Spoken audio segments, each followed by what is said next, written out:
74 kenan. Kuma yadda zumuncin da yake ai ko kwatanta ba za a ji yanzu ba. A da idan ɗan uwanka ya rasu, 'ya'yansa ko nawa ne, ko sun kai 30 ne, sauran ƙannen shi da yayyen shi su za su raba, wannan a bashi ɗaya, wannan a bashi ɗaya, wannan a bashi biyu, haka za su yi. Kuma duk abin da kake ɗan da ka haifa haka za ka yi masa. In faɗa ne haka za ka yi masa, in abinci ne haka za ka yi masa, in sutura ce haka za ka yi masa. Amma yau Allah ya kawo wani zamani, in muka tuna da yadda aka yi mana a baya, wani gurin sai kai kamar za ka yi kuka saboda takaici.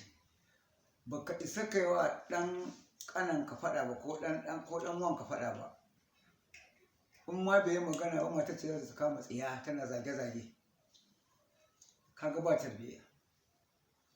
Da lokacin da muke da, duk wanda zai fita gidan da muke a gida ɗaya, magidanta sun haura mutum 30 a gidan nan.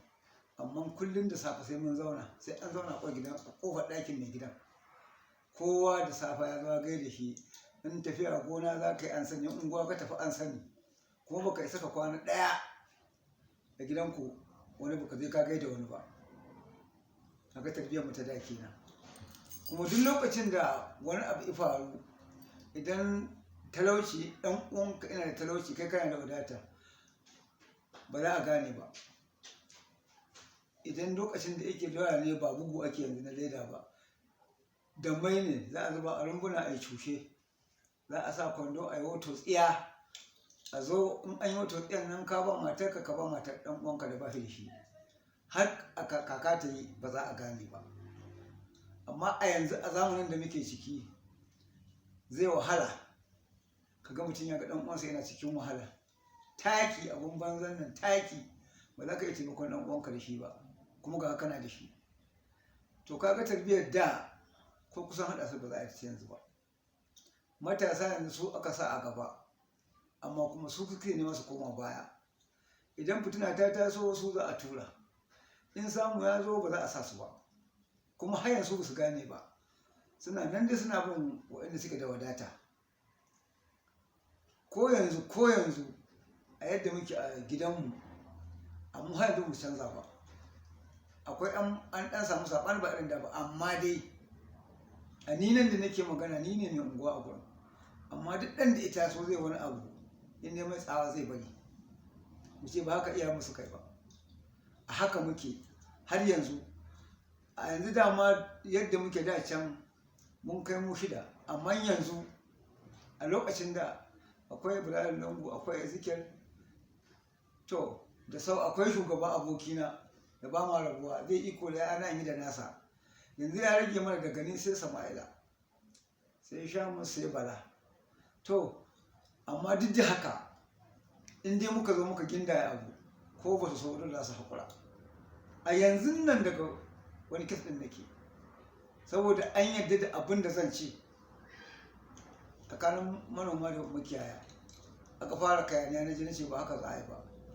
Aka ce dole sai ba gona nan da wani ce a'a, gona ta ba ta bar ba, iya inda kuka san kuɗi ba, a fitar da iyaka na a sa dutse ga dagacin bugani. Aka sa dutse, na ce to wannan da sauƙi, amma abin da nake tunani da shi da ku, matsalar ku ta gaba. Domin ba shi ma tun da kuka yi mai haka, ko da kuka ci, ko tuye da kuka ci, zai fi nemi hakkinsa. Sarkin mai shi ya yarda. To kaga tarbiyyar da bambanci da ta yanzu. Mace, matarka, wai ita ce yanzu, ita ce za ta yi iko da gida, namiji kawai yana zaune.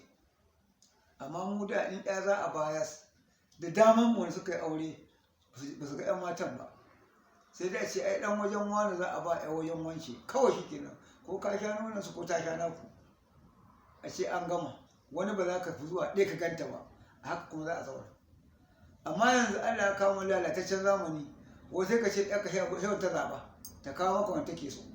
Kai ba ka da iko sai ɗaka. In aka ji abu ya lalace, ta dawo gidanka. Maimakon ka yi hukunci, ba ka yi saka hukunci ba. A saninmu na da, ba yadda za a ce ya irin tamu, mu ma ku za Hausawa, amma mu har a ce ya ka ciki a gida. Ai abin kunya ne, ai a ƙarar abin nunawa. amma yau ya zama ado. In ka ji ta wancan yau, jibi sai ka ji ta wancan, jibi gata sai kuma jin ta wancan. Ya zama ruwan dare kawai abin da yake ba mu takaici kenan.